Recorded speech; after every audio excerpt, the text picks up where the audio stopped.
No Tribunal de Lisboa, sob o peso de um silêncio opressivo, Ana ergueu-se da cadeira da defesa, os olhos fixos em Inês, algemada e pálida no banco dos réus. Meritíssimo, disse ela com a voz trêmula, ignorando o murmúrio que se espalhava pela sala, eu não posso continuar esta farsa. Eu amo esta mulher. E por ela, confesso, fui eu quem a ajudou a fugir da verdade, não por crime, mas por amor. O juiz bateu o martelo, mas o caos já havia rompido, lágrimas, gritos, e o coração de Inês, que batia descompassado, finalmente compreendendo o sacrifício. Ana Oliveira era uma advogada de renome em Lisboa, conhecida por sua frieza implacável nos tribunais. Aos 35 anos, com cabelos curtos e negros que emolduravam um rosto angular, ela navegava pelo mundo jurídico com a precisão de uma navegadora portuguesa dos descobrimentos. Criada em uma família conservadora do Alentejo, onde as tradições católicas e o fado ecoavam nas noites quentes, Ana aprendera cedo a esconder suas emoções. Seu pai, um agricultor rígido, sempre dizia: as mulheres fortes não choram, elas lutam. Mas Ana lutava internamente, desde a adolescência, quando percebeu que seus olhares se demoravam mais nas curvas suaves das amigas do que nos rapazes da vila. Inês Carvalho, por outro lado, era o oposto vivo.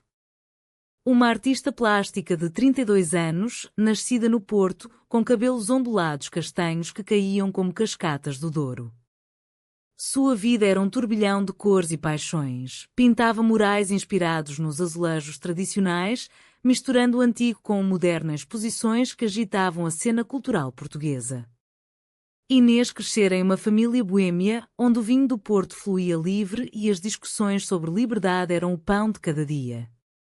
Mas sua sexualidade, assumida abertamente desde os 20 anos, trouxera-lhe isolamento em uma sociedade ainda marcada pelo conservadorismo, especialmente após o casamento igualitário de 2010, que nem sempre mudava corações. As duas se conheceram em uma galeria de arte no Bairro Alto, durante uma vernissage chuvosa. Ana, convidada por um cliente, vagava entre as telas quando seus olhos encontraram os de Inês, que explicava passionatamente uma obra sobre o amor proibido. É inspirado no fado de Amália Rodrigues, disse Inês, com um sorriso que iluminava a sala escura. O amor que dói, mas que nos faz vivos. Ana, acostumada a debates frios, sentiu um calor desconhecido subir pelo peito. Elas conversaram até o amanhecer, caminhando pelas ruas empedradas, compartilhando histórias de infâncias contrastantes. Ana, com suas memórias de festas de São João no Alentejo, e Inês, com as noites de queima das fitas no Porto. O romance floresceu devagar, como as vinhas do Douro no outono. Encontros secretos em cafés escondidos, passeios pelo Tejo ao pôr do sol, onde o vento carregava o cheiro de pastéis de nata sal marinho. Ana, pela primeira vez, permitia-se vulnerável, Inês ensinava a dançar ao som de guitarras portuguesas, rindo das tropeçadas iniciais. Mas o mundo exterior espreitava. Ana, sócia em um escritório conservador, temia o escândalo. Inês, envolvida em ativismo LGBT, pressionava por autenticidade. Não podemos viver nas sombras, Ana, sussurrava Inês em noites de paixão contida. Portugal mudou, mas nós precisamos mudar com ele. A tensão explodiu quando Inês foi acusada de fraude em uma exposição. Um parceiro invejoso alegava que ela falsificara assinaturas em contratos de arte, um crime que poderia custar anos de prisão. Ana, ironicamente, foi designada para defendê-la, sem que ninguém soubesse de sua ligação. O conflito interno dilacerava Ana. Defender Inês significava arriscar sua carreira, mas abandoná-la seria trair o amor que finalmente a fizera sentir viva. Enquanto o julgamento se aproximava, elas se encontravam em segredo no mirador da Senhora do Monte, overlooking Lisboa. Eu te protegerei, prometia Ana, mas Inês via a dúvida em seus olhos. E se o preço for alto demais? Eu não quero te perder por isso. As noites eram preenchidas por conversas profundas, misturadas com o som distante de fadistas cantando sobre saudades, aquela melancolia portuguesa que definia suas almas. No tribunal, a confissão de Ana não foi planejada. Foi um rompante de emoção, impulsionado pelo testemunho falso de um ex-amante de Inês que a traíra por ciúmes. Vendo Inês desmoronar, Ana não aguentou. O juiz suspendeu a sessão e o escândalo se espalhou como fogo em mato seco. Jornais como o Público estampavam manchetes: advogada confessa amor em pleno tribunal, escândalo no mundo jurídico português. Ana foi suspensa imediatamente, seu escritório admitindo por conflito de interesses. Inês, liberada sob fiança, correu para os braços dela fora do tribunal. Por quê? Por que você fez isso? Chorava Inês. Porque sem você eu sou só uma casca vazia, respondeu Ana, as lágrimas finalmente livres. Mas a jornada estava apenas começando.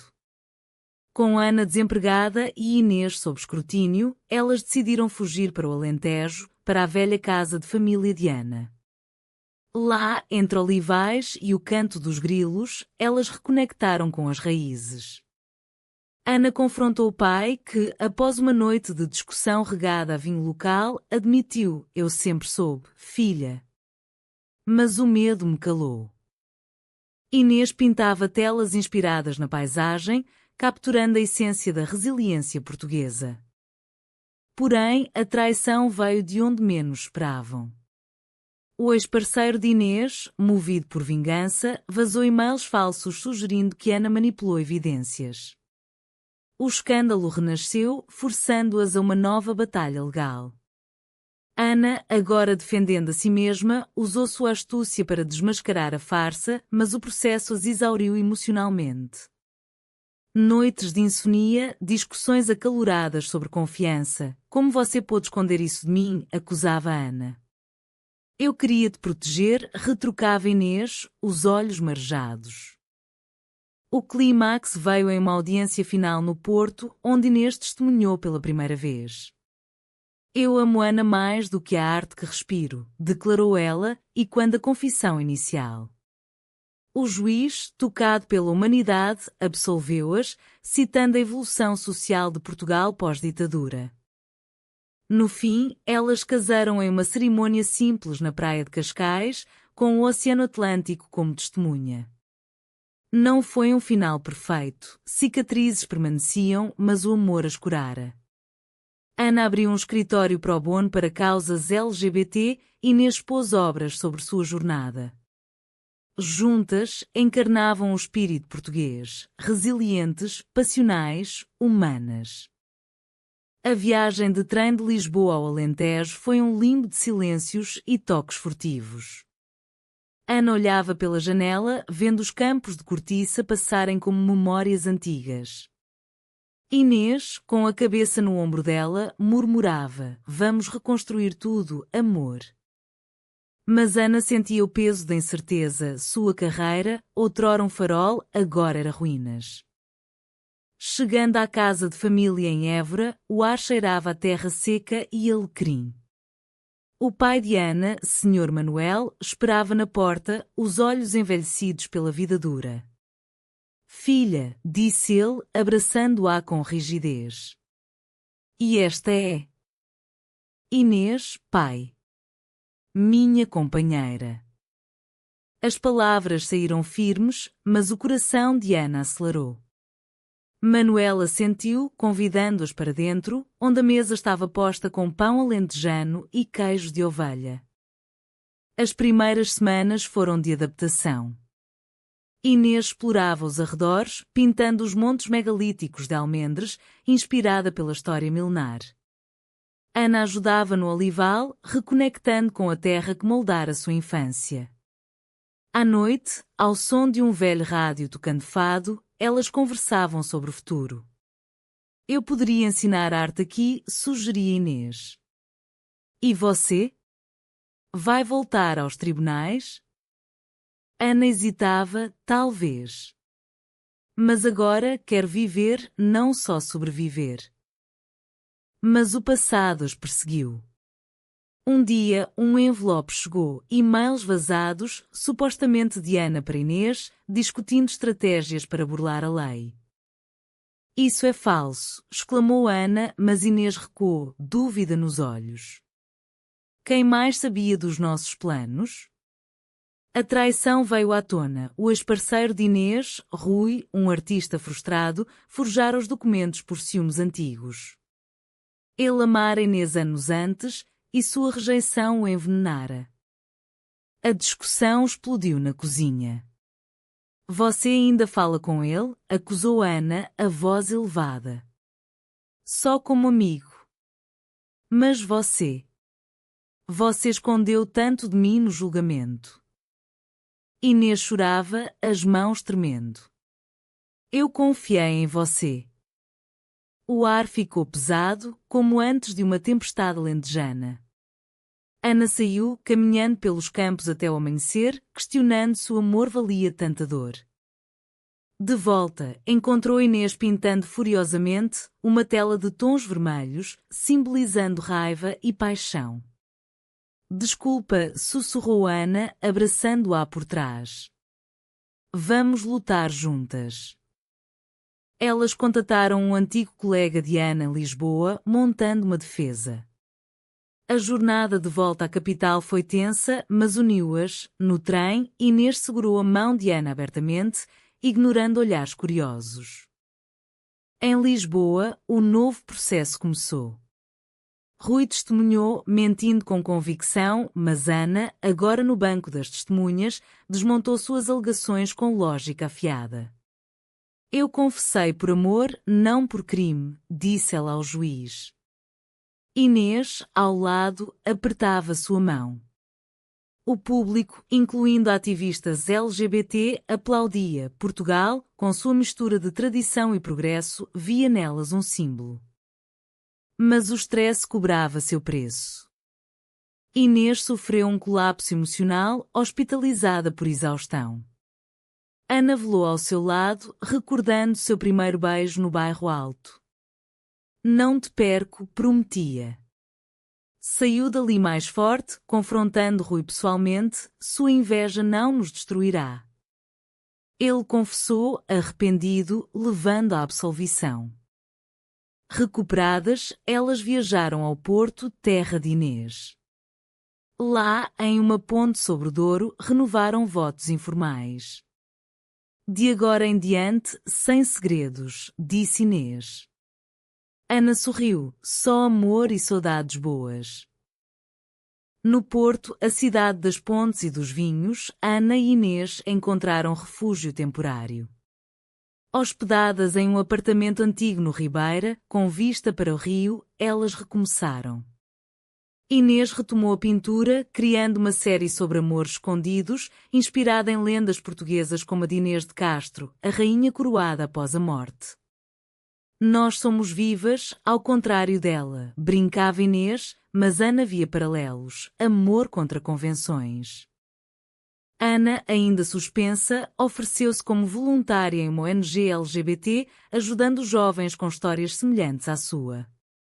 Eu era como vocês, contava em reuniões, escondida atrás de leis e medos. Isso a humanizava, curando feridas internas. Inês participava, pintando murais para campanhas, mesclando azulejos com bandeiras arco-íris. Mas a calmaria foi breve. Um artigo no Jornal de Notícias expôs mais fotos delas juntas, tiradas por um paparazzo. A família de Inês, embora liberal, hesitava. A mãe ligou. Filha, em Portugal ainda há preconceitos. Cuidado. Ana, por sua vez, recebeu uma carta do pai. Volta para casa. Aqui é seguro. A pressão social, sutil mas persistente, testava sua resiliência. O conflito interno de Inês surgiu, ela questionava se o amor valia o isolamento. Às vezes sinto falta da liberdade de antes, confessou uma noite, após uma discussão com amigos conservadores. Ana sentiu uma pontada de traição. Liberdade? Sem mim? Elas brigaram, Inês saindo para caminhar pela Avenida dos Aliados. Sozinha, Ana ouviu fada em um bar, as letras sobre perda e quando sua dor. Inês voltou ao amanhecer arrependida. Eu te amo, mas o mundo nos machuca.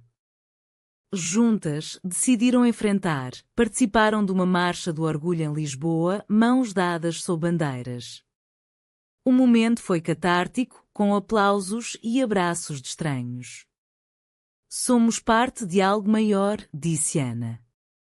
Porém, a verdadeira traição veio de dentro do círculo. Uma amiga de Inês, Sofia, que as ajudara no início, revelou-se invejosa. Ela vazara as fotos por ciúmes profissionais, queria o spotlight das exposições de Inês. Descoberta, Sofia confrontou-as. Vocês têm tudo. Amor, fama. Inês, ferida, terminou a amizade. Traição não tem perdão. Isso fortaleceu o laço delas. Ana propôs, vamos para o Algarve recomeçar. Lá, em Praias Douradas, elas refletiram. Inês pintou uma tela delas no mar, simbolizando o renascimento. Ana escreveu um livro sobre sua jornada, misturando direito e emoção. O clímax se aproximava com a audiência de reintegração de Ana. No Tribunal de Lisboa, Inês testemunhou. Ela salvou minha vida, não só legalmente. O juiz, impressionado, restaurou sua licença. Vitória, mas com lições. O amor exige sacrifício. De volta ao Porto, elas planejam o futuro, uma galeria conjunta, misturando arte e advocacia. Nossa jornada compartilhada nos moldou, diz Ana. No Algarve, o sol beijava a pele delas como um amante gentil. Ana e Inês alugaram uma casa em Lagos, perto das Falésias Vermelhas, onde o Atlântico rugia histórias antigas. Ali, longe do bulício urbano, elas curavam as feridas. Inês mergulhava no mar, pintando conchas e ondas. Ana lia Camões, redescobrindo a poesia portuguesa que ignorara na juventude. Mas memórias persistiam. Ana sonhava com o tribunal, acordando suada. Foi real demais, confessava. Inês a acalmava com toques suaves, cantando canções de embalar alentejanas. Sua intimidade crescia, não física, mas emocional, compartilhando medos profundos, como o de Ana de ser insuficiente e o de Inês de ser demais. Uma visita surpresa do pai de Ana trouxe tensão. Manuel chegou com uma cesta de produtos da terra, azeite, figos secos. Vi vocês na TV, disse ele, olhos baixos. Orgulho misturado com medo. Pela primeira vez, conversaram abertamente sobre sua sexualidade. Eu te criei para ser forte, não para esconder, admitiu ele, lágrimas nos olhos. Inês observava, tocada pela vulnerabilidade masculina rara em Portugal rural. Inspiradas, elas exploraram a região, festas de sardinha em Portimão, onde dançaram ao som de acordeões, visitas a vilas muçulmanas antigas, refletindo sobre tolerância histórica. Portugal é camadas de culturas, dizia Inês. Como nosso amor. A traição renasceu via e-mail, Rui, o ex, processava Inês por difamação. Ele não para, lamentava ela. Ana, agora reintegrada, assumiu o caso. Acabamos isso. A preparação foi intensa, revivendo traumas. Inês duvidava, e se perdermos? Ana respondia, então perdemos juntas. O julgamento em Faro foi dramático. Rui, arrogante, mentiu novamente. Mas Ana apresentou provas irrefutáveis, gravações, testemunhas. Inês, no banco, via sua amada brilhar. Vitória, Rui condenado à indenização. No fim, ele pediu perdão, ciúme me cegou. Inês perdoou, mostrando humanidade. Com o dinheiro, elas fundaram uma fundação para artistas LGBT. Para que outros não sofram como nós, disse Ana. Inês expôs em galerias internacionais, levando a essência portuguesa, fado, azulejos, amor. Mas um novo conflito, Inês recebeu a oferta de residência em Paris. É uma chance, mas sem você. Ana sentiu pânico. Vai. Eu te apoio. Inês recusou. Nossa jornada é aqui. Elas retornaram a Lisboa, casando em Cascais. Sob o sol poente, votos trocados, na saúde e na traição, no amor e na dor. Amigos, família, até Manuel, celebravam. O fado tocava, selando sua redenção. De volta a Lisboa, a vida pulsava com novo vigor. Ana e Inês moravam em um apartamento no Chiado, rodeadas de livrarias e cafés onde intelectuais discutiam Saramago. Ana retomou a advocacia, focando em direitos humanos. Inês, com a fundação, organizava workshops para jovens queer, ensinando arte como terapia. Mas sombras pairavam. Um debate nacional sobre a adoção por casais LGBTs envolveu. Ana defendeu em painéis: Portugal evoluiu desde 1974, amor não tem gênero. Inês pintava cartazes, mas recebia ameaças online, resquícios de conservadorismo. Ignora, dizia Ana, mas Inês tremia. E se nos machucarem? A tensão culminou em uma manifestação. Elas marchavam, bandeiras ao vento, quando um grupo opositor as confrontou. Palavras duras, empurrões. Inês caiu, machucando o braço. No hospital, Ana chorava. Eu te protegerei sempre. Inês sorria fraco. Juntas, somos invencíveis. Recuperada, Inês canalizou a dor em arte, uma exposição Vozes Silenciadas, misturando fado com grafite. Críticos aplaudiram, chamando-a de nova Amália visual. Ana, orgulhosa, viajava com ela para inaugurações em Madrid, Paris, expandindo horizontes. Porém, uma traição pessoal abalou. A mãe de Inês, outrora apoiadora, confessou ter duvidado do casamento. Eu temi pela tua felicidade, disse em uma visita. Inês sentiu-se traída. Mãe, amor é felicidade. A reconciliação veio devagar, com jantares familiares regados a vinho verde. Ana enfrentou seu próprio demonío, uma oferta de parceria em um escritório grande, mas conservador. Eles não sabem de nós, hesitava. Inês incentivava, mostra quem és. Ana recusou, optando por independência. O auge emocional veio em uma viagem ao Minho, terra de romarias. Em uma festa de Nossa Senhora da Agonia, em Viana do Castelo, elas dançaram vestidas em trajes tradicionais, lenços coloridos, ouro filigrana. Sinto-me portuguesa de alma, dizia Inês. Ana propôs a adoção, vamos formar uma família. O processo foi árduo, burocracia portuguesa testando paciência. Mas aprovaram uma menina órfã, Maria, de 5 anos. Ela nos escolheu, brincava Ana. Inês pintava murais no quarto dela, contando histórias de princesas que amavam princesas.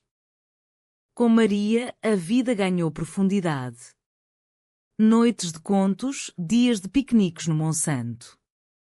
Vocês me salvaram, dizia a menina. Elas respondiam, nós nos salvamos mutuamente. O final se aproximava com reflexão. Em uma noite estrelada no Tejo, Ana e Inês brindavam, de confissão à família, nossa jornada. O amor, forjado em fogo, era eterno. Anos se passaram e a família florescia. Maria, agora adolescente, crescia em um lar de amor e cultura. Ana, aos 45, era uma advogada respeitada em causas LGBT. Inês, com galerias próprias, influenciava gerações.